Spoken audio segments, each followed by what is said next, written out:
প্রধান উপদেষ্টার থেকে প্রধান উপদেষ্টার প্রেস সচিব কি মোর পাওয়ারফুল? তাহলে বিচার কার্য শুরু হতে অসুবিধাটা কোথায়? তার জায়গা থেকে যদি এই ধরনের বক্তব্য আসে তাহলে ভরসার জায়গাটা কিন্তু তোড়টলে যায়। নির্বাচনটা যাতে জনগণ কখনোই এই প্রশ্নটা না তোলে যে অতীতের মতো প্রশাসন এবং পুলিশের সহায়তায় কেউ না কেউ নির্বাচনের ফলাফল তার পক্ষে নিতে চেয়েছেন। গভর্নমেন্ট যদি আমাদেরকে সেই সবুজ সংকেত দেয়, আমরা নির্বাচনের জন্য কাজ শুরু করতে পারি এবং আমরা মনে করি যে আমরা ভেরি মাচ কনফিডেন্ট। প্রিয় দর্শক, আসসালামু আলাইকুম। সবাইকে আমন্ত্রণ জানাচ্ছি মাই টিভি 50 মিনিটস আয়োজনে। সপ্তাহে 2 দিন শনি ও রবিবার এই আয়োজনে আপনাদের সাথে আছি এস এম তানবীর। প্রিয় দর্শক, আমরা এই অনুষ্ঠানে আমাদের চারপাশে ঘটে যাওয়া সমসাময়িক বিষয়গুলো নিয়ে আলোচনা করি দেশের বর্তমান প্রেক্ষাপট, রাজনীতি, অর্থনীতি সহ জনসম্পৃক্ত বিষয়গুলো নিয়ে। মূলত আজকে আমরা আলোচনার বিষয় রেখেছি ডিসেম্বরেই কি নির্বাচন। এই বিষয়ে আলোচনার জন্য স্টুডিওতে দুজন অতিথি উপস্থিত আছেন। পরিচয় করে দেব আপনাদের সাথে। বাপাশে আছেন শাম্মী আক্তার, সাবেক সংসদ সদস্য বিএনপি। এরপরে আছেন রাজেকুজ্জামান রতন, সহ সাধারণ সম্পাদক বাসদ। আপনাদের দুজনকেই মাই টিভির স্টুডিওতে স্বাগত। আলোচনায় ফিরতে চাই। রাজেকুজ্জামান রতন, আপনাকে দিয়ে শুরু করি। আসলে এই মুহূর্তে রাজনীতির মাঠে বলেন দেশে সবচেয়ে বেশি আলোচনার বিষয় যেটি হচ্ছে ডিসেম্বরেই কি নির্বাচন। বিএনপির পক্ষ থেকে বলা হয়েছে ডিসেম্বরের মধ্যেই নির্বাচনের রোডম্যাপ। ডিসেম্বরের মধ্যেই নির্বাচনের রোডম্যাপ নাকি ডিসেম্বরের মধ্যেই যে নির্বাচন অনুষ্ঠিত হবে সেটা রোডম্যাপ চাওয়া হচ্ছে। তবে প্রধান উপদেষ্টার পক্ষ থেকে কিন্তু আগের যে বলা হয়েছিল সেটিই বলছেন যে জুলাইয়ের মধ্যে, ডিসেম্বর থেকে জুলাইয়ের মধ্যে নির্বাচন। এই যে এই নির্বাচন কেন্দ্রিক ধোঁয়াশা তৈরি হয়েছে, এটা আসলে রোডম্যাপ দিতে সমস্যা কি, কিংবা আসলে এটা বিএনপি চাওয়াটা যৌক্তিক কিনা? ধন্যবাদ। একটা জিনিস খুব অবাক লাগে যে আমরা শুরু থেকেই শুনে আসছি যে প্রধান উপদেষ্টা বলছেন যে ডিসেম্বর থেকে জুনের মধ্যে নির্বাচনটা হবে। তো এটা অনেকদিন আগে থেকে শুনে আসছি। তো কোনো একটা ঘোষণা যখন হয়, তো ঘোষণাটাকে বাস্তবায়িত করার জন্য কি কি পদক্ষেপ নেওয়া হবে সেটা যতক্ষণ পর্যন্ত জনগণের সামনে উপস্থাপিত না হয় ততক্ষণ পর্যন্ত ঘোষণা নিয়ে কিন্তু নানা ধরনের সন্দেহ থাকতেও পারে। এবং সেই সন্দেহটাই দানা বেঁধে উঠছে প্রতিদিন যে ঘোষণা তো হয়েছে ডিসেম্বর থেকে জুন, কিন্তু কবে থেকে এই ক্ষণ গণনা শুরু হবে, যেটাকে আমরা বলি রোড ম্যাপ করা। তো রোড ম্যাপ করা থাকলে তো বোঝা যেত যে ডিসেম্বরের যদি নির্বাচন করেন তাহলে এক ধরনের রোড ম্যাপ, যদি জুনে নির্বাচন করেন তাহলে এক ধরনের রোড ম্যাপ, যদি ডিসেম্বর থেকে জুনের মাঝখানে কোনো একটা সময় করেন তাহলে রোড ম্যাপ, কখন কোন কাজগুলো করা হবে। এই রোড ম্যাপটা থাকলে সুবিধা হয় কি, যে যারা নির্বাচনে স্টেক হোল্ডার, যারা অংশগ্রহণ করবেন তারাও তাদের প্রস্তুতিটা নিতে পারবেন, আর যারা নির্বাচনটাকে অনুষ্ঠিত করবেন সে নির্বাচন কমিশন, তারাও কিন্তু তাদের মতো করে তাদের ওয়ার্কার্স সেট আপটা করতে পারবেন। আর সবচেয়ে বড় কথা, মূল স্টেক হোল্ডার যদি বলি, যে ক্ষমতাসীন সরকার, যে সরকার এখন আমরা অন্তর্বর্তীকালীন সরকার বলছি, সেই সরকারও তার প্রশাসন, পুলিশ, সেগুলোর ব্যাপারে একটা নজরদারি, খবরদারি করতে পারবেন যাতে নির্বাচনটা আনবায়াসড হয়, নির্বাচনটা যাতে জনগণ কখনোই এই প্রশ্নটা না তোলে যে অতীতের মতো প্রশাসন এবং পুলিশের সহায়তায় কেউ না কেউ নির্বাচনের ফলাফল তার পক্ষে নিতে চেয়েছেন, এরকম অভিযোগ যেন না ওঠে। তাহলে অনেক কাজ কিন্তু আছে, সময় খুব বেশি নেই। এটা যদি বলি, এখন আমরা জুন মাসে প্রবেশ করতে যাচ্ছি, ডিসেম্বর যদি ধরি তাহলে সময় আছে 6 মাস। তো 6 মাস কিন্তু খুব বেশি সময় না এই সমস্ত কাজের জন্য। কিন্তু এখনও পর্যন্ত যেহেতু কোনো রোড ম্যাপ তৈরি হয় নাই, ফলে অনেকের মধ্যে সন্দেহটা তৈরি হতে পারে। সবচেয়ে বেশি সন্দেহটা ঘনীভূত হয়েছে যখন জাপান সফরে গিয়ে প্রধান উপদেষ্টা বললেন একটিমাত্র দল ছাড়া, মানে বাকি একটিমাত্রই দল চাইছে যে ডিসেম্বরের মধ্যে নির্বাচন, একটিমাত্র দল শুধুমাত্র নির্বাচন চাইছে। বাস্তবে বিষয়টা এরকম দাঁড়িয়েছে, একটিমাত্র দল ছাড়া বাকি সবাই নির্বাচন চাইছে। মানে কথাটা যেন মনে হয় রিভার্স হয়ে গেল। তাহলে প্রধান উপদেষ্টা কি অসত্য বক্তব্য দিলেন? যারা তার ড্রাফট লিখে দিয়েছিলেন তারা কি ভুল তথ্য তাকে সরবরাহ করেছেন? অথবা প্রধান উপদেষ্টা কি রাজনৈতিক দলগুলোর সঙ্গে নানা পর্যায়ে যে মত বিনিময় করলেন সেগুলো কি তিনি কোনো বিবেচনার মধ্যেই নিলেন না? তিনি কি অসত্য বললেন, নাকি সেটা তিনি উদ্দেশ্যমূলকভাবে এটা বললেন? এরকম নানা প্রশ্ন কিন্তু এখন তৈরি হয়েছে। কারণ এটাতে এতখানি ভুল করার কথা না। তো আজকেও কয়েকটা পত্রিকায় এসছে 35টা রাজনৈতিক দল নির্বাচন চেয়েছে, কোনো জায়গায় এরকম এসেছে 25টি রাজনৈতিক দল নির্বাচন চেয়েছে, কোনো ক্ষেত্রে ক্যাটাগরিক্যালি বলা হয়েছে এই জোট, এই দল, এরা নির্বাচন চেয়েছে। তাহলে সেই ক্ষেত্রে প্রধান উপদেষ্টা যখন এরকম বলে ফেললেন যে একটিমাত্র দল ছাড়া বাকি কেউই নির্বাচন চায় না, তখন সন্দেহটা আরও ঘনীভূত হতে থাকলো যে প্রধান উপদেষ্টা, যার উপর এখন সমস্ত মনোযোগ কেন্দ্রীভূত, ভরসার কেন্দ্র বলে যিনি বিবেচিত, তার জায়গা থেকে যদি এই ধরনের বক্তব্য আসে তাহলে ভরসার জায়গাটা কিন্তু তোড়টলে যায়। একটু যদি আমরা পুরনো কথা স্মৃতিটা মনে করি, গত 15 বছর বাংলাদেশে যে শাসনটা ছিল সেই শাসনের সমস্ত কিছু কেন্দ্রীভূত হয়েছিল কিন্তু এক ব্যক্তির কাছে, এবং তার ফলাফলটা আমরা দেখেছি। নির্বাচনের মনোনয়ন কি হবে সেটাও এক ব্যক্তি, আমাদের কোথায় মেগা প্রকল্প হবে তার ক্ষেত্রেও এক ব্যক্তি, কার বদলি হবে তার ক্ষেত্রেও এক ব্যক্তি, এমনকি আমাদের শিক্ষা, আমাদের স্বাস্থ্য, আমাদের কৃষি, সে সংক্রান্ত যা কিছু হোক না কেন সব এক ব্যক্তি। এখনও কিন্তু আমরা দেখলাম অন্তর্বর্তীকালীন সরকার ওই এক ব্যক্তির পরিবর্তে সকলের সমন্বিত উদ্যোগ নিয়ে কাজ করবেন এরকম একটা আশা আমাদের ছিল, কিন্তু ঘুরে ফিরে দেখা যাচ্ছে যে ওই এক ব্যক্তির ইচ্ছা, এক ব্যক্তির আকাঙ্ক্ষা, এক ব্যক্তির ঘোষণা, এক ব্যক্তির মন্তব্য, তা দ্বারাই কিন্তু সব কিছু পরিবর্তিত হয়ে যাচ্ছে। সেই এক ব্যক্তি যখন এরকম কথাটা বলে ফেললেন যে নির্বাচন প্রসঙ্গে রাজনৈতিক দলগুলোর মতটা এরকম, তখন আরও সন্দেহটা ঘনীভূত হতে থাকে। আমরা মনে করি নির্বাচনের জন্য এখন যে সময়টা আছে এটা এনাফ টাইম। আমরা বাম জোটের পক্ষ থেকে নির্বাচন কমিশনের সঙ্গে দেখা করেছিলাম, তারা বলেছেন যে আমাদের যে সেট আপ আছে, গভর্নমেন্ট যদি আমাদেরকে সেই সবুজ সংকেত দেয় আমরা নির্বাচনের জন্য কাজ শুরু করতে পারি, এবং আমরা মনে করি যে আমরা ভেরি মাচ কনফিডেন্ট যে আমরা এই সময়ের মধ্যে নির্বাচনটা করতে পারবো। কিন্তু সেই ক্ষেত্রে ঘোষণাটা তো আসতে হবে, ঘোষণা না আসলে বাস্তবায়ন যারা করবেন তারা করবেন কিভাবে? জি, ধন্যবাদ ফিরবো আপনার কাছে। শাম্মী আক্তার, বিএনপি ভারপ্রাপ্ত চেয়ারম্যান জনাব তারেক রহমান এক প্রকার আলটিমেটামই দিয়েছেন যে ডিসেম্বরের মধ্যে নির্বাচন, এবং এটাও বলেছেন সরকার যদি সদিচ্ছা থাকে তাহলে ডিসেম্বরের আগেও নির্বাচন সম্ভব। এর পরবর্তীতে বিএনপি নেতাকর্মীরা বলছেন যে প্রধান উপদেষ্টা জাপানে গিয়ে বিএনপি এবং দেশের বিরুদ্ধে অপপ্রচার করছেন। আসলে বিএনপি নেতাকর্মী হিসেবে আপনাদের অবস্থান কি, আপনাদের মতামত কি? দেখুন, ধন্যবাদ আপনাকে এবং আপনার দর্শক যারা আছেন তাদেরকে, সহ আলোচক যিনি আছেন তাকে শুভেচ্ছা জানাচ্ছি। দলের ভারপ্রাপ্ত চেয়ারম্যান যে বক্তব্য দিয়েছেন তার থেকে আমরা আলাদা কিছু নই, মানে আমরা তো ওনার নেতৃত্বে ঐক্যবদ্ধ আছি। তাহলে উনি তো একটা পরিষ্কার বক্তব্য দিয়েছেন যে ডিসেম্বরের মধ্যেই নির্বাচন হতে হবে। আচ্ছা, উনি যেটা বলছিলেন যে প্রধান উপদেষ্টা বলেছেন যে ডিসেম্বর থেকে জুনের মধ্যে নির্বাচনটা অনুষ্ঠান করতে চাচ্ছেন উনি। আমার যতদূর মনে পড়ে যে প্রধান উপদেষ্টা সম্ভবত ডিসেম্বরের কথাই বলেছিলেন, ওনার প্রেস সচিব বলেছিলেন যে ডিসেম্বর থেকে জুন। তার মানে প্রথমত প্রশ্ন দাঁড়ায় যে প্রধান উপদেষ্টার থেকে প্রধান উপদেষ্টার প্রেস সচিব কি মোর পাওয়ারফুল, অথবা মানে কার বক্তব্যটা গ্রহণযোগ্য? এটা হচ্ছে প্রথম প্রশ্ন। এবার আসেন দ্বিতীয় প্রশ্ন। এই সরকারটির প্রতি বাংলাদেশের মানুষের জন আকাঙ্ক্ষা যেটাকে বলে, গত 17 বছর ধরে যারা গণতন্ত্রের সঙ্গে মানে তাদের কোনো পরিচয় নাই বললেই চলে, এবং নির্বাচন ব্যবস্থাটাকে যারা ধ্বংস করেছিল, বাংলাদেশের রাষ্ট্র কাঠামোকে ধ্বংস করেছে, যে জন্য বিএনপি রাষ্ট্র কাঠামোকে মেরামতের জন্য 31 দফা সংস্কার প্রস্তাব করেছে।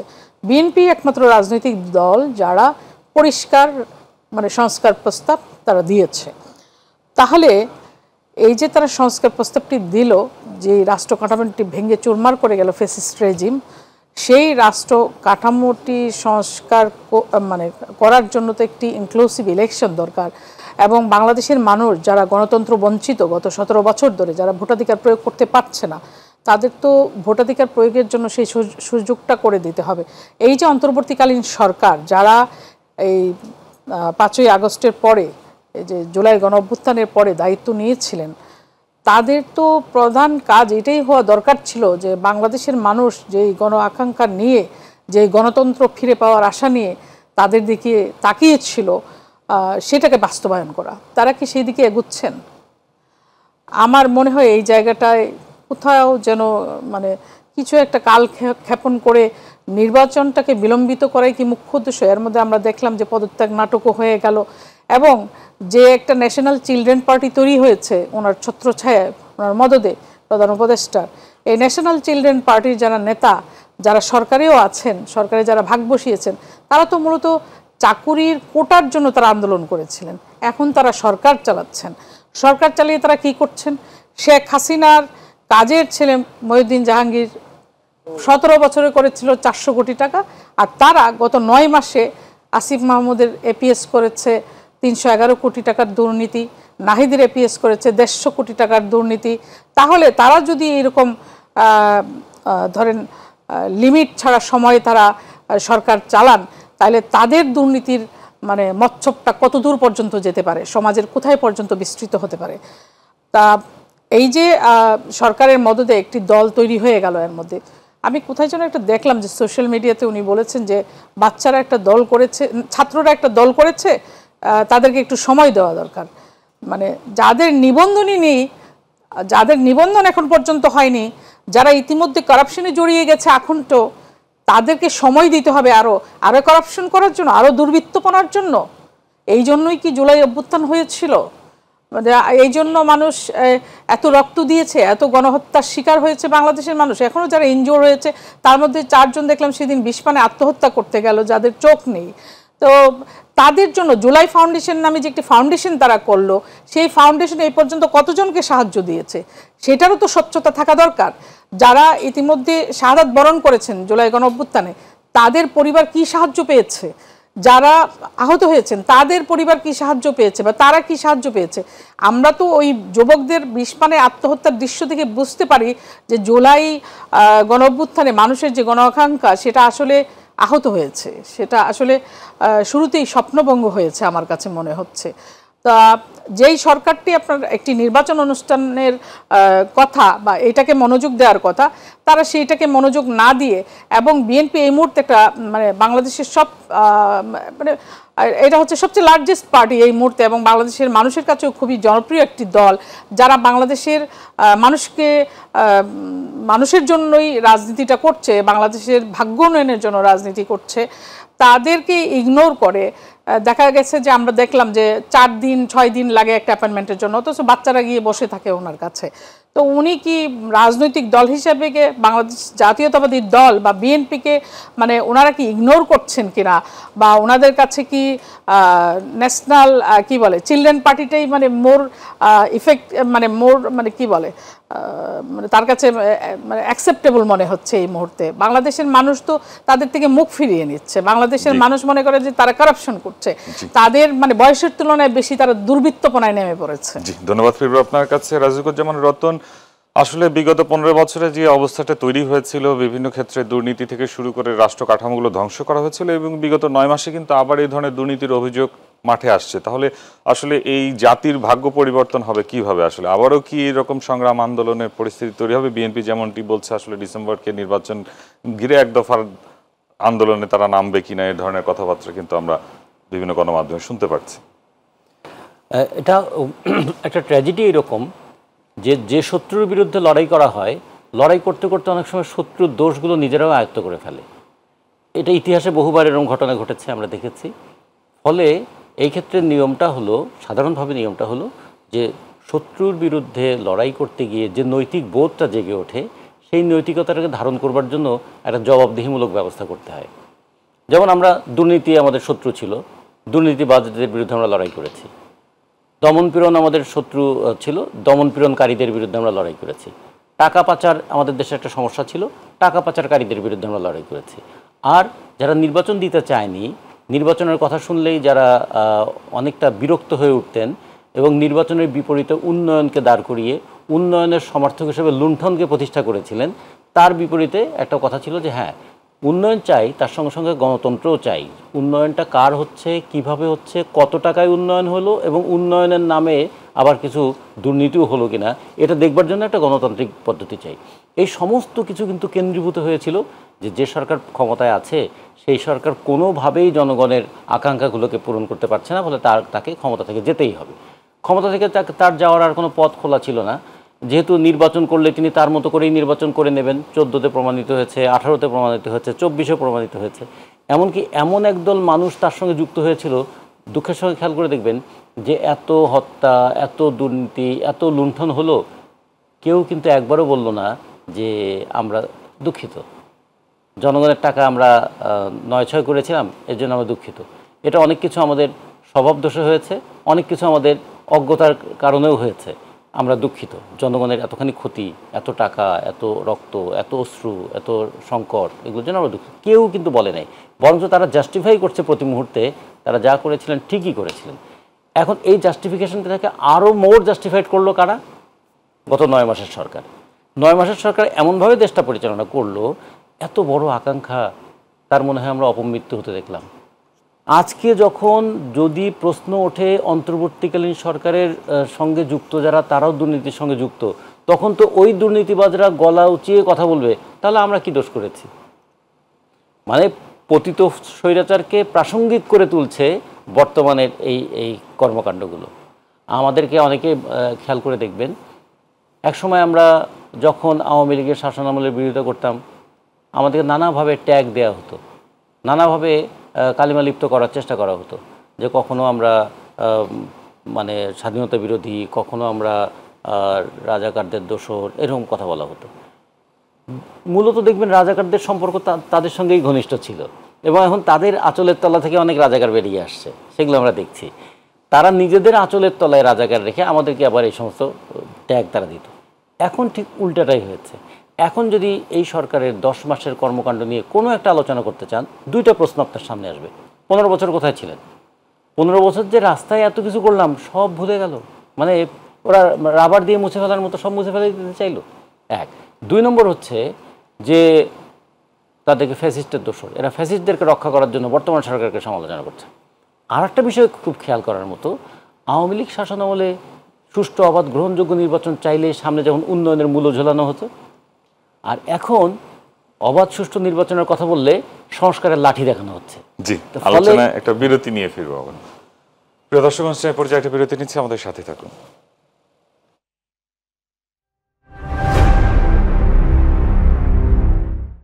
প্রিয় দর্শক, বিরতির পর আবারও স্বাগত জানাচ্ছি মাই টিভি 50 মিনিটস অনুষ্ঠানে। সরাসরি আলোচনায় চলে যাই। শাম্মী আক্তার, আপনার কাছে জানতে চাই, আসলে বিএনপির পক্ষ থেকে বলা হয়েছে যে ডিসেম্বরের নির্বাচনের রোডম্যাপ দেওয়ার, প্রধান উপদেষ্টাও কিন্তু বলেছেন ডিসেম্বর থেকে জুনের মধ্যে নির্বাচন হবে। তাহলে এই সময়টুকুর মধ্যে রোডম্যাপ দিতে সমস্যাটা কি? আসলে এই রোডম্যাপ কেন সরকারের তরফ থেকে আসছে না? এবং জাতীয় নির্বাচন রোডম্যাপের জন্য 1 মাস সময়ের কথাও বলা হয়েছে বিএনপির পক্ষ থেকে। আমরা ডিসেম্বর থেকে জুনের মধ্যে নির্বাচন চাচ্ছি না, প্রথমত।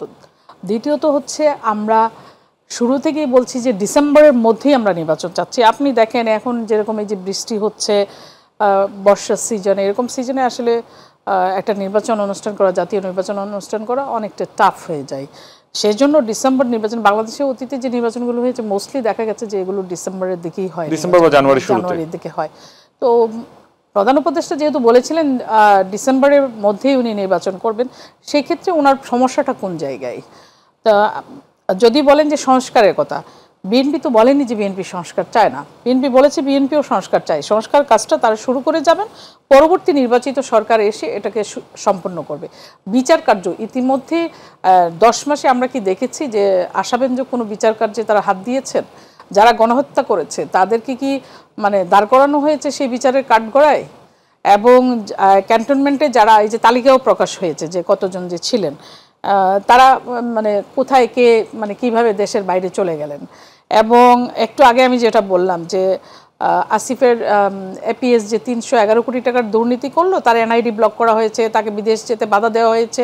তাহলে এপিএস মানে দুর্নীতিগ্রস্ত, আর মন্ত্রী কি তাহলে বাতিল মোকাররমের ইমাম? মানে তার ছত্রছায়াই তো তার এপিএস এই দুর্নীতি করেছে, নাহিদের ছত্রছায়াই তো তার এপিএস 150 কোটি টাকার দুর্নীতি করেছে। এই ব্যাপারে কি উদ্যোগ গ্রহণ করা হয়েছে? মানে গত 10 মাসের সরকারের উদ্যোগটা কি?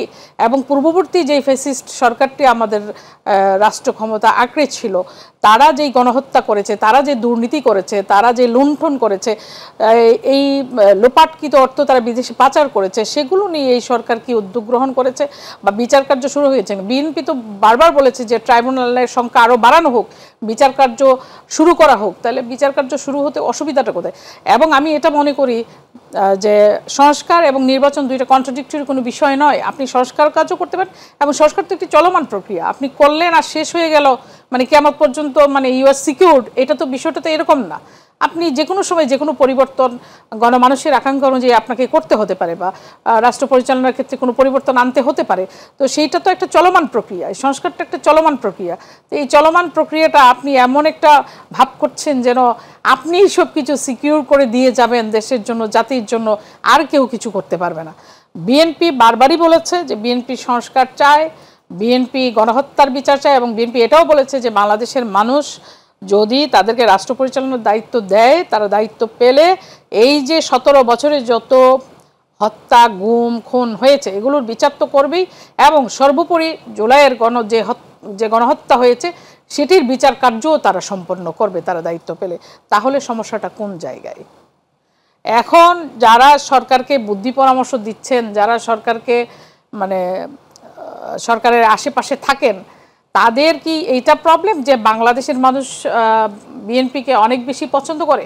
এই মুহূর্তে নির্বাচন হলে বিএনপি তো এটাও বলে নাই যে নির্বাচনটা আমাদের মতো করে আমরা করে নেব। বিএনপি বারবারই বলছে যে একটা সুষ্ঠু ক্রেডিবল মানে নির্বাচন, ইনক্লুসিভ নির্বাচন আমরা চাই, যেখানে মানুষ নির্ভয়ে নির্বিঘ্নে তার ভোটটা দিতে যেতে পারবে, উৎসবের আমেজে যেভাবে একসময় বাংলাদেশের মানুষ ভোট দিত সেইভাবে।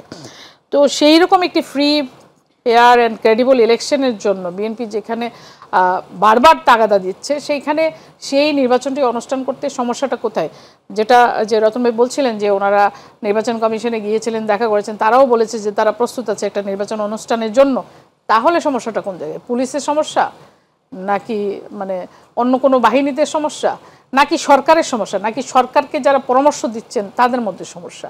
সরকার কি এই দেশের সরকার নাকি অন্য কোনো দেশের সরকার? এই দেশের সরকার হলে এই দেশের মানুষের আকাঙ্ক্ষাকে তো তার মূল্যায়ন করতে হবে। এই দেশের মানুষ একটা মানে নির্বাচনের জন্য যেখানে মুখিয়ে আছে, যে এই যে তরুণ, আপনি জানেন যে ইতিমধ্যে আমরা একটা কতগুলো সমাবেশ আমরা করেছি বিভিন্ন বিভাগে, তারুণ্যের সমাবেশ। এই যে লক্ষ লক্ষ তরুণ এসে বিএনপি সমাবেশে যুক্ত হচ্ছে, এই তরুণরা যে 3 কোটি তরুণ ভোটার যারা ভোট দিতে পারেনি গত 17 বছরে, এই ভোটারদেরকে তো ভোট দেওয়ার সুযোগ করে দিতে হবে। সমস্যা কোন জায়গায়? তাহলে সেটা নিয়ে আলোচনা হোক যে এই জায়গাটায় আমি সমস্যা ফিল করছি, এই জন্য আমি নির্বাচন অনুষ্ঠান করতে চাই না। জি, ধন্যবাদ ফিরব আপনার কাছে। রাজিকুজ্জামান রতন, যেমনটি শাম্মী আক্তার বলছিলেন, আসলে সমস্যাটা কোথায়? সরকারের তরফ থেকে বলা হচ্ছে এই সরকার নির্বাচনের আগে সংস্কার, জুলাই অভ্যুত্থানে গণহত্যাকারীদের বিচার এবং নির্বাচন, একটি সুষ্ঠু নির্বাচন, এই 3টি ম্যান্ডেটকে সামনে রেখে তারা কাজ করছেন। এবং এটা বলা হয়েছে যে এই পুলিশ বাহিনীকে এই নির্বাচনের জন্য প্রয়োজন, পুলিশ বাহিনী সেই অবস্থায় প্রস্তুত নেই। সেক্ষেত্রে কি পুলিশ বাহিনীকে প্রস্তুত করার জন্য বিশেষ কোনো ধরনের পদক্ষেপ নেওয়া হয়েছে কিনা, কিংবা আসলে নির্বাচনের রোডম্যাপ দিতে সমস্যাটা কোথায়? যে 3টা প্রশ্ন খুব বলা হচ্ছে, সংস্কার, বিচার এবং নির্বাচন, এই 3 প্রশ্নে কি বিরোধ আছে আমাদের কারো? আমরা তো সবাই বলি সংস্কার দরকার। কোন কোন জায়গায় সংস্কার দরকার সেটা ডিসাইড করা দরকার। প্রশ্ন হচ্ছে কে করবে সংস্কার, কিভাবে হবে সংস্কার। এই সরকার, অন্তর্বর্তীকালীন সরকার সংস্কারের প্রস্তাব দিবে, কিন্তু সংস্কারটা তো করতে হবে একটা নির্বাচিত সরকারকে, এবং সংস্কারটা হবে কোথায়? একটা নির্বাচিত পার্লামেন্টে। তাহলে একটা নির্বাচিত সরকার লাগবে, নির্বাচিত সরকারের জন্য একটা নির্বাচিত পার্লামেন্ট লাগবে, এর জন্য কি লাগবে? একটা নির্বাচন লাগবে। তাহলে সংস্কারের সঙ্গে নির্বাচনের নিশ্চয়ই কোনো বিরোধ নাই, বরঞ্চ সংস্কারকে সহায়ক করবার জন্য নির্বাচনটা দরকার। আর সেই নির্বাচনটাকে সুষ্ঠু করবার জন্য একটা তত্ত্বাবধায়ক সরকারের নির্বাচন দরকার, যেটা এখন আমাদের সংবিধানে নাই। তাহলে তত্ত্বাবধায়ক সরকারের বিধানটা অন্তর্ভুক্ত করতে হবে। এই ক্ষেত্রে কি আমাদের মধ্যে কোনো বিরোধ আছে? নাই।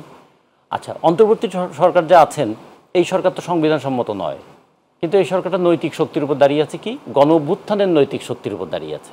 তো একে যদি আইনসঙ্গত রূপ দিতে হয়, তাহলে কি করতে হবে? আমাদের সংবিধানের 7 ক এবং খকে বাতিল করতে হবে, যার মধ্য দিয়ে এই ধরনের ক্ষমতা নেয়াটাকে সর্বোচ্চ শাস্তিযোগ্য অপরাধ বলে বিবেচনা করা হয়েছে, এবং সংবিধানের 1/3 বা 1/3 অংশকে অপরিবর্তনীয় ঘোষণা করা হয়েছে। তাহলে এইটা পরিবর্তন করার ক্ষেত্রে কোনো কি পার্থক্য আছে? তাহলে এইটা তো একটা জেনারেল কনসেনসাস আমাদের রাজনৈতিক দলগুলোর মধ্যে আছেই। ফলে এর ক্ষেত্রে সংস্কার নিয়ে কোনো সমস্যা নেই। এখন এই সংস্কারের নামে আমরা কি এরকম করব, সংবিধান কি পুনর্লিখন করব, নাকি জাতীয় সঙ্গীত পাল্টে ফেলবো, নাকি জাতীয় পতাকা পাল্টে ফেলবো? এই ধরনের বিতর্ক তো ভাই এই আন্দোলনের কোনো ম্যান্ডেট ছিল না। ফলে যে বিষয় ছিল না সেই বিষয় নিয়ে আসার মধ্যে কিন্তু মানুষের একটু সন্দেহ দেখে, কিংবা করিডোর দেয়া, অথবা আমরা আরও কিছু কিছু বিষয় যেগুলো আসছে সেগুলো কি আমাদের আন্দোলনের ইস্যু ছিল না তো। ফলে আমরা এই জন্য মনে করি যে একটা সুষ্ঠু অবাধ নির্বাচনের জন্য যেটুকু সংস্কার করা দরকার সেই ব্যাপারে সবাই আমরা একমত আছি। আর বিচার, অপরাধের কি বিচার হবে না? অবশ্যই হবে। অপরাধী কি শাস্তি পাবে না? যদি অপরাধের বিচার না হয় এবং অপরাধী শাস্তি না পায়, তাহলে এই অপরাধ প্রবণতাটা স্থায়ী হয়ে যায়। সে কারণে বিচারটা হবে, কিন্তু বিচারও তো একটা দীর্ঘ প্রক্রিয়া। একজন মানুষকে আমি যে অপরাধে তাকে অপরাধী বলে চিহ্নিত করব, তার চাইতে এমন কোনো মামলা তার বিরুদ্ধে যদি দেওয়া হয় সেটা প্রমাণই করা যাবে না। একজন আইনমন্ত্রী কাউকে কি গুলি করে মেরেছেন এইটা প্রমাণ করা যাবে? তাহলে এমন কোনো মামলা কি আমাদের দেওয়া উচিত যে মামলাটা দেওয়ার মধ্য দিয়েই এই মামলাটা অকার্যকর হয়ে যায়, অথবা যে অপরাধ তিনি করেন নাই সেই অপরাধের জন্য তাকে দোষী সাব্যস্ত করার চেষ্টা করা হয়? ফলে আমরা মনে করি বিচার প্রক্রিয়াটারও একটু করা দরকার। একটা সংশোধন বিচার প্রক্রিয়া হওয়া দরকার। যেমন ধরুন গত 15 বছর অনেক মামলা 100, 120, 130 মামলা নিয়ে অনেকে ঘুরেছেন, মাসের পর মাস তারা আদালত থেকে কোনো স্বস্তি পান নাই, অনেকে জামিন পান নাই। আচ্ছা, আকস্মিকভাবে জামিন পাওয়া যে শুরু হলো, এখন তো বিচার বিভাগ প্রশ্নের মধ্যে পড়ে গেল। তাহলে গত 15 বছর যে জামিন দেন নাই, তাহলে বিচার বিভাগ কি তখন ঠিক কাজ করেছিলেন, নাকি এখন জামিন দিয়ে ঠিক কাজ করছেন? বিচার বিভাগ আবার প্রশ্নের মধ্যে পড়ে গেল না? তাহলে এই প্রশ্নের হাত থেকে বিচার বিভাগকে যদি রক্ষা করতে হয়, বিচার বিভাগের মধ্যে যদি আস্থা ফিরিয়ে আনতে হয়, তাহলে বিচার বিভাগটা স্বাধীন গণতান্ত্রিক বিচার বিভাগ প্রতিষ্ঠা করা, এটা তো আমাদের সবার চাওয়া। এগুলো কোনোটাই নির্বাচনের বিপক্ষ শক্তি নয়। ফলে যদি বলা হয় সংস্কার, বিচার এবং নির্বাচন তিনটার প্রশ্ন, আমরা মনে করি যে সংস্কার একটা চলমান প্রক্রিয়া, বিচারও একটা চলমান প্রক্রিয়া, এবং নির্বাচনের মধ্যে দিয়ে গণতন্ত্রের উত্তরণ, সেটাও একটা চলমান প্রক্রিয়া। একটা আর একটার কন্ট্রাডিক্টরি না, একটা আর একটাকে অপোজ করছে না, একটা আর একটাকে টার্মিনেট বা ধ্বংস করে দিচ্ছে না। কিন্তু আমাদের দৃষ্টান্ত দেখছি কি, সংস্কার চলমান প্রক্রিয়া বললাম, কিন্তু দেখছি দুর্নীতি চলমান প্রক্রিয়া। আগের সরকারের মতো এখন আমরা দুর্নীতির নানা ধরনের চিত্র দেখছি। দখলবাজি চলমান প্রক্রিয়া, এবং কখনো কখনো আমরা ওই বদলি বাণিজ্য, মামলা বাণিজ্য, সেগুলোও দেখছি চলমান প্রক্রিয়া। আমরা দেখছি পক্ষপাতিত্ব করা, সেটা চলমান প্রক্রিয়া। তাহলে আমরা চেয়েছিলাম সংস্কারটাকে চলমান প্রক্রিয়া দেখতে, কিন্তু চলছে অন্য কিছু, সংস্কারটা স্থবির হয়ে আছে। তো করিডোর ইস্যু নিশ্চয়ই আমাদের ইস্যু ছিল না। এগুলো নিয়ে আমাদের একটু বিবেচনা করা দরকার। আমরা বলছি নির্বাচনের কোনো বিকল্প নাই বলে এ যাবৎকাল যে 3টা গণঅভ্যুত্থান হয়েছে, যে 69-এর গণঅভ্যুত্থানের পরেও একটা নির্বাচনকে প্রয়োজন হয়েছিল, 90-এর গণঅভ্যুত্থানের পরেও একটা নির্বাচনকে প্রয়োজন হয়েছিল, এবারের গণঅভ্যুত্থানের পরেও যে আকাঙ্ক্ষা গণঅভ্যুত্থানের মধ্যে দিয়ে বৈষম্য বিরোধী বাংলাদেশ দেখতে চেয়েছি, দুর্নীতিমুক্ত বাংলাদেশ দেখতে চেয়েছি, জবাবদিহি প্রতিষ্ঠিত হবে এইরকম একটা আমরা বাংলাদেশ দেখতে চেয়েছি, তার জন্য একটা সুষ্ঠু অবাধ নির্বাচন হওয়া দরকার। এবং এই নির্বাচনের পরে যারা আসবেন তাদেরকে দুটো জিনিস ফেস করতে হবে। তাদের পেছনের স্মৃতি তারা করবে গণঅভ্যুত্থানের স্মৃতি, যে যত দমনপীড়নই করেন না কেন একসময় জনগণের মুখোমুখি আপনাদের দাঁড়াতেই হবে, সেটা সেই স্মৃতি যেন তাদেরকে সতর্ক রাখে। আর দ্বিতীয়ত যে কমিটমেন্টগুলো ছিল, গণঅভ্যুত্থানের কমিটমেন্ট ছিল, আমাদের পিছনে এখন 2000 মানুষের জীবন, 30,000 মানুষের আহত মানুষের প্রতি দায়, এটার সঙ্গে আমরা যেন কখনো বেইমানি না করি। আমরা যেন শ্রমজীবী মানুষ আর কৃষকের সঙ্গে বেইমানি না করি। আমরা যেন ছাত্রের আকাঙ্ক্ষার সঙ্গে বেইমানি না করি। যে লক্ষ লক্ষ নারীরা রাস্তায় নেমেছিল, সেই নারীরা রাস্তায় আজকে আবার নিগ্রহের শিকার হবে, তাহলে গণঅভ্যুত্থানের চেতনা কোথায় গেল? যে আমরা যদি বলি যে এই বাংলাদেশ আমাদের সবার, সেই বাংলাদেশে শুধু ধর্মের কারণে কেউ অপমানিত হবে, লাঞ্ছিত হবে, সেটা কি আমরা দেখতে চাই? ফলে নির্বাচন একটা দরকার, সাথে সাথে এই কমিটমেন্টগুলো পূরণ করার প্রচেষ্টাটাও থাকা দরকার। জি, ধন্যবাদ ফিরবো আপনার কাছে। শাম্মী আক্তার, আসলে বর্তমান প্রেক্ষাপটে আমরা দেখেছি রাজনৈতিক দলগুলোর সাথে প্রধান উপদেষ্টার বৈঠক হয়েছে এবং কিছু কিছু রাজনৈতিক দলের সাথে দূরত্ব তৈরি হয়েছে, বিশেষ করে বিএনপির সাথেও যদি আমরা বলি। শুধু কি নির্বাচন চাওয়ার জন্য এই দূরত্ব, নাকি এর পিছনে আসলে আর কোনো বিশেষ কোনো কারণ থাকতে পারে?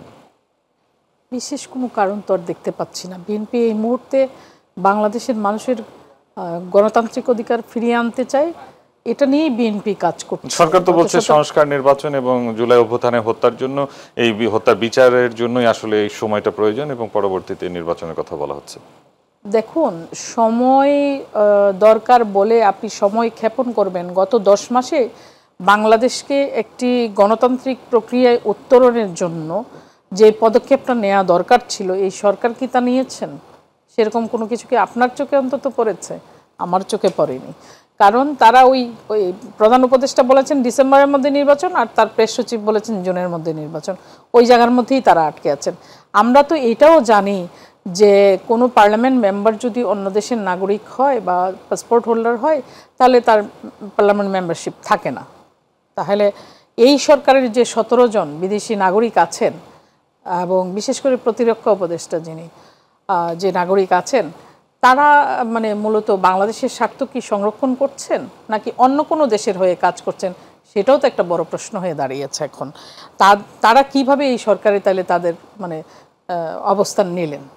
একজন বিদেশি নাগরিক সে কি বাংলাদেশের স্বার্থকে সংরক্ষণ করবে, না সে যে দেশের নাগরিক সেই দেশের স্বার্থ সংরক্ষণ করবে? সেটাও তো একটা বড় প্রশ্ন।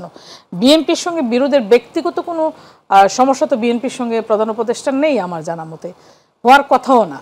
বিএনপি কী জন্য কাজ করছে? বাংলাদেশের মানুষের ভোটাধিকার ফিরে পাওয়ার জন্য, বাংলাদেশের মানুষের গণতন্ত্র পুনরুদ্ধারের জন্য বিএনপি কাজ করে যাচ্ছে এবং গত 17 বছর ধরে আমরা এই লড়াই সংগ্রাম চালিয়ে গেছি। শুধুমাত্র জুলাই গণ অভ্যুত্থানে সব কিছু সমস্যার সমাধান হয়ে গেছে এটা ভাবার তো কোনো কারণ নেই। এই ক্ষেত্রটা তৈরি হতে তো 17 বছর সময় লেগেছে। এই আন্দোলন সংগ্রাম, এত মামলা, এত হত্যা, এত গুম, আমাদের ইলিয়াস আলী এখনও তো ফিরে আসেননি। আমাদের যে এত নেতাকর্মীরা, এই যে একটু আগে উনি বলছিলেন যে কেউ কেউ 130টা কেন, আমাদের 400টার উপরে মামলা নিয়েও ঘুরিয়ে বেরিয়েছেন আমাদের যুগ্ম মহাসচিব লেভেলের নেতারা। এই যে আমি নিজেও তো মামলার শিকার হয়েছি, জেল খেটেছি, মামলা দিয়েছে আমার নামে, একটা জিডি পর্যন্ত থানায় ছিল না। তো কেউ তো রেহাই পায়নি, সবাই তো সাফার করেছে। আমরা কিসের জন্য? গণতন্ত্রের জন্য। তো মুক্তিযুদ্ধ কেন করেছিলাম আমরা? এটি গণতান্ত্রিক মানবিক বাংলাদেশের জন্য। তা জুলাইয়ের গণ অভ্যুত্থান কী জন্য করেছিল? শুধুমাত্র চাকরির কোটা মানে বৈষম্য দূর করার জন্য, নাকি ওভারঅল বাংলাদেশটাকে একটি মানে ফেসিস্ট মুক্ত হয়ে একটি গণতান্ত্রিক মানবিক বাংলাদেশ বিনির্মাণের জন্যই তো সকলে ঐক্যবদ্ধ হয়ে রাস্তায় নেমেছিল, নারী পুরুষ শিশু যুবা নির্বিশেষে? তাহলে সেই গণ আকাঙ্ক্ষাকে মানে আপনি পদদলিত করবেন, আপনি সংস্কার নামক মূলা ঝুলিয়ে আপনি কালক্ষেপণ করবেন, সেটা তো বাংলাদেশের মানুষ আপনাদের কাছ থেকে আশা করেনি। এবং বাংলাদেশের মানুষ এই মুহূর্তে একটি গণতান্ত্রিক বাংলাদেশের জন্য তারা মুখিয়ে আছে। সেই নির্বাচনটা দিতে মানে অসুবিধাটা কোথায়? মানে কেন, মানে এত দেরি কেন করতে হবে? আপনার ন্যূনতম যে সংস্কারগুলো একটি সুষ্ঠু নির্বাচনের জন্য করার দরকার সেটা আপনি করেন। বিএনপি তো কখনো বলেনি যে আমরা সংস্কার চাই না। বিএনপি তো একমাত্র দল যারা সংস্কার প্রস্তাব দিয়েছে। বিএনপি তো সেই মানে মনোবল আছে তাদের, এবং সেই জন্য আমাদের নেতা তারেক রহমান কাজ করেছেন, বাংলাদেশের মানুষের সঙ্গে মতবিনিময় করেছেন, একটা স্ট্রাকচার তিনি দাঁড় করিয়েছেন। তিনি মনে করেছেন যে বাংলাদেশের প্রত্যেকটা সেক্টরকে মানে রাষ্ট্র কাঠামোকে ভেঙে চুরমার করে দিয়েছে শেখ হাসিনার সরকার। সেটাকে আমাদেরকে রিবিল্ড করতে হবে। রিবিল্ড করতে হলে আমাদেরকে কাজ করতে হবে, সংস্কার করতে হবে। সংস্কারের প্রশ্নটা কখন আসে? যখন একটা জিনিস নষ্ট হয়ে যায় তখনই তো আপনি সংস্কার করেন। ধন্যবাদ। একটা বিরতি নিয়ে সেই মেরামতের জন্য তো আমরা কাজ করতে চাই। জি, ধন্যবাদ আপনাকে। প্রিয় দর্শক, অনুষ্ঠানের পর্যায়ে আবারও বিরতি নিচ্ছে, আমাদের সাথে থাকুন।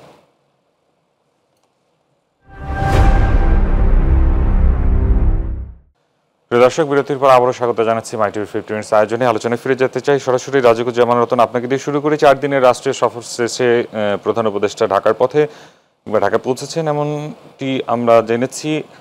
প্রধান উপদেষ্টার যে জাপান সফর, সেখানে কিন্তু তিনি যে বক্তব্যটি দিয়েছেন, একটি বিশেষ দল রাজনৈতিক বিশেষ দল নির্বাচন চাইছে। আবার বিএনপিও কিন্তু বলেছে যে সেখানে গিয়ে দেশের এবং একটি রাজনৈতিক দলের বা বিএনপির বিরুদ্ধে অপপ্রচার করছেন প্রধান উপদেষ্টা।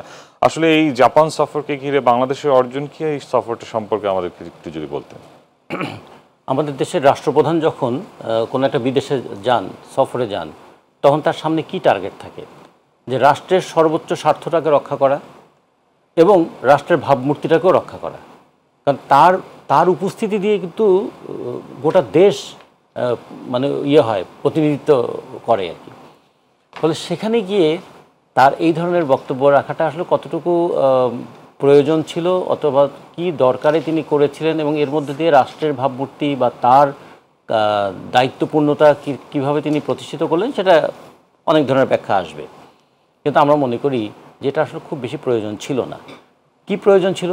জাপানের সঙ্গে আমাদের অর্থনৈতিক, জাপানের সঙ্গে আমাদের কারিগরি, জাপানের সঙ্গে আমাদের শ্রমজীবীদের যাওয়া না যাওয়ার বিষয়, এগুলোর সম্পর্কটা কি? বাংলাদেশের উন্নয়ন কর্মকাণ্ডের সঙ্গে জাপানের একটা বিরাট সম্পর্ক আছে, আমরা অনেক দিন ধরে শুনছি এবং দেখছিও। ইতিমধ্যে 3টা ঘটনা খুবই অ্যালার্মিং। একটা হচ্ছে যে আমাদের গ্যাসের জন্য যে মিটার কেনার একটা প্রস্তাব এসছে G2G পদ্ধতিতে, সেই ক্ষেত্রে বলা হয়েছে এই মিটারটা একটু নিম্নমানের এবং একটু পুরনো মডেলের। আমাদের তিতাস, বাখরাবাদ সবাই বলেছে এই মিটারটা বাংলাদেশের জন্য প্রযোজ্য হবে না। কিন্তু সেই মিটার প্রায় 8 লক্ষ মিটার কেনার একটা চুক্তি হওয়ার কথা, এবং 12,000 টাকা করে প্রতি মিটারের দাম যদি পড়ে তাহলে প্রায় 900 কোটি টাকার একটা ডিল হওয়ার কথা ওখানে। 2 নম্বর হচ্ছে আমাদের বাজেটের সময় নাকি আর্থিক একটা টানাপোড়েন হবে, সেই সময় $1 বিলিয়ন একটা সহায়তা জাপানের কাছ থেকে পাওয়া যায় কিনা, তার একটা কথা আমরা শুনেছি।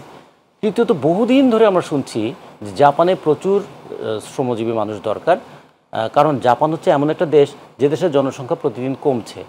এই কারণে যে নতুন শিশু জন্মগ্রহণ করছে কম, আবার চিকিৎসা শাস্ত্রের ডেভেলপমেন্টের কারণে বৃদ্ধরা বেঁচে থাকছেন অনেক দিন। ফলে এক্ষেত্রে একটা ইমব্যালেন্স হয়েছে। যুব শক্তির ইমব্যালেন্স, সেটাকে এই ব্যালেন্সটা পূরণ করার জন্য বাংলাদেশ আবার মানে যদি বলি ডেমোগ্রাফিক ডিভিডেন্টটা আছে, এখানে তরুণরা আছে, তাদেরকে ওখানে কাজে নিয়োজিত করা যায় কিনা। এর মধ্যে সবচেয়ে গুরুত্বপূর্ণ একটা বিষয় এসেছিল যে জাপানে বৃদ্ধদেরকে সহায়তা করবার জন্য কেয়ার গিভার তারা পাঠানো যায় কিনা, এবং তাদের সম্মান বেশি, তাদের সম্মানীয় বেশি, তাদের নিরাপত্তাও বেশি। কিন্তু কেয়ার গিভার হওয়াটা এত সহজ নয়। আমাদের হাসপাতালগুলোতে আমাদের নার্সদের দুর্বলতা দেখলে আমরা বুঝি। এখানে যেমন টেকনিক্যাল এফিসিয়েন্সির প্রশ্নটা আছে, এখানে আবার ল্যাঙ্গুয়েজ প্রফিসিয়েন্সির ব্যাপারটা আছে। তাকে জাপানি ভাষাটা বুঝতে হবে যে একজন মানুষের চাহিদাটা কি, তিনি কি কষ্টটা ফিল করছেন, যে তাকে একটু সহযোগিতা করবেন। তাহলে এটা চাইলেই কিন্তু লক্ষ লক্ষ মানুষ পাঠিয়ে দেওয়া যাবে না।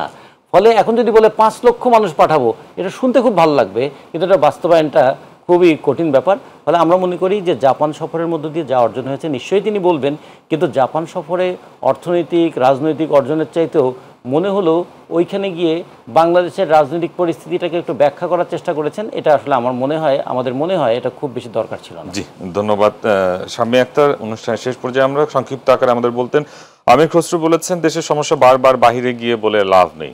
আসলে এই বিষয়গুলো বাইরে আলোচনায় দেশের ভাবমূর্তি কি প্রকাশ পাচ্ছে বহির্বিশ্বে? দেখুন, এটা তো উনি একটা সফরে গিয়েছেন, রাষ্ট্রীয় সফরে গিয়েছেন কিনা, ওনাকে দাওয়াত দিয়েছে কিনা, সেইভাবে উনি গিয়েছেন কিনা, যদি গিয়ে থাকেন রাষ্ট্রীয় সফরে, সেখানে গিয়ে বিএনপির বিশুদ্ধ করাটা কি খুব জরুরি ছিল?